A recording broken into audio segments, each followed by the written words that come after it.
BJP ने Burdwan Durgapur Lok Sabha seat से उम्मीदवार बनाया है। रविवार को पार्टी ने उनके नाम की घोषणा की। सोमवार दोपहर पश्चिम बर्दवान जिले में प्रवेश करने पर दिलीप घोष का पनागढ़ बाजार में भाजपा कार्यकर्ता और समर्थकों ने भव्य स्वागत किया।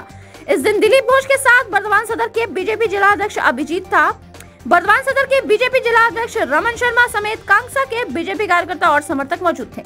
इस दिन दिलीप घोष पनागढ़ बाजार में लक्ष्मी नारायण मंदिर के सामने पहुंचे और पश्चिम बर्दवान जिला के भाजपा कार्यकर्ताओं ने फूलों के गुलदस्ते देकर उनका स्वागत किया। वहां से वो पैदल पनागढ़ बाजार बस स्टैंड पहुंचे और वहां से दुर्गापुर के लिए रवाना हो गए। पनागढ़ से बांसकोपा पहुंचते ही भाजपा कार्यकर्ताओं और समर्थकों ने उनका स्वागत किया। इसके बाद वह बंशकोपा से दुर्गापुर के लिए रवाना हो गए। मालूम हो कि दिलीप घोष इस दिन दुर्गापुर में कई कार्यक्रमों में शामिल होंगे। दुर्गापुर से सत्यनारायण सिंह की रिपोर्ट। দেখুন, দিলীপ ঘোষ আমাদের রাজ্য সভাপতি ছিলেন। পশ্চিমবঙ্গে বিজেপিকে আর একদম গ্রাউন্ড থেকে নিয়ে আর শীর্ষ পর্যন্ত নিয়ে গেছেন দিলীপ ঘোষ। আমাদের কেন্দ্রের প্রার্থী হয়েছেন। আজ প্রার্থী হওয়ার পর প্রথম আমাদের শহরে এসছেন, পাশে বুদবুদে এসছেন, ওখান থেকে আমরা সাথে আছি। পুরো সমাজকে বার্তা দিয়ে গেছেন যে এই কেন্দ্র পুরো সমাজকে আর দিলীপ ঘোষের হাতে তুলে দিয়ে নরেন্দ্র মোদীজির হাতে তুলে দিতে হবে। বিরোধীরা অনেকে বলছেন যে এই সিটটা বিরোধীরা বলে টাফ সিট, এটা জেনে বুঝে এই সিটে তারপর কি বলবেন?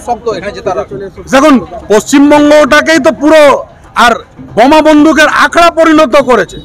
যে দলের নেতারা বলে যে আর কেন্দ্রীয় বাহিনী তো কয়দিন থাকবে, তারপরে তো আমরাই থাকবো, যারা এই কথাগুলো বলে তাদের কাছে গণতন্ত্রের কি আশা রাখা যায়? তবে যতই টাপ থাকুক, যত ক্ষমতা আছে মমতা ব্যানার্জি লাগিয়ে দেখ। এর কেন্দ্রের আগেও আমরা জিতেছিলাম, এইবারও দিলীপ ঘোষকে বিপুল ভোটে জয়যুক্ত আমরা করব।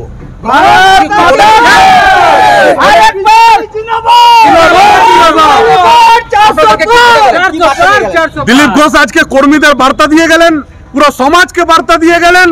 যেরকম পুরো ভারতবর্ষে উন্নয়নের গঙ্গা বইছে, উন্নয়নের জুয়ারে ভাসছে পুরো ভারতবর্ষ, এই পশ্চিমবঙ্গকে মমতা ব্যানার্জি যে অধঃপতন করে রেখেছেন সেখান থেকে বাইর করে আর এই পশ্চিমবঙ্গও হাসবে, পশ্চিমবঙ্গের মানুষের মুখেও হাসি ফুটবে, এই বার্তা দিয়ে গেলেন দিলীপ ঘোষ। আপনারা কতটা খুশি দিলীপ ঘোষকে? আমরা অনেকটাই খুশি। দিলীপ ঘোষ প্রার্থী মানে এই কেন্দ্র আমরা জিতে গেছি, তৃণমূল হেরে গেছে, তাই এই কথাগুলো বলছে। আজকে তো শুধু দল, আজকে তো প্রচার নয়, আজকে শুধু দল। মানে আজকে কি প্রথম উনি প্রবেশ করলেন? হ্যাঁ, আজকে উনি প্রথম প্রবেশ করলেন। কাল রাত্রিরেই ওনার নামে ঘোষণা হয়েছে আর আজকে উনি কেন্দ্রে চলে এসেছেন। আপনার নাম আর কি পদে রয়েছে? আমার নাম রমন শর্মা, সহসভাপতি, ভারতীয় জনতা পার্টি বর্ধমান জেলা।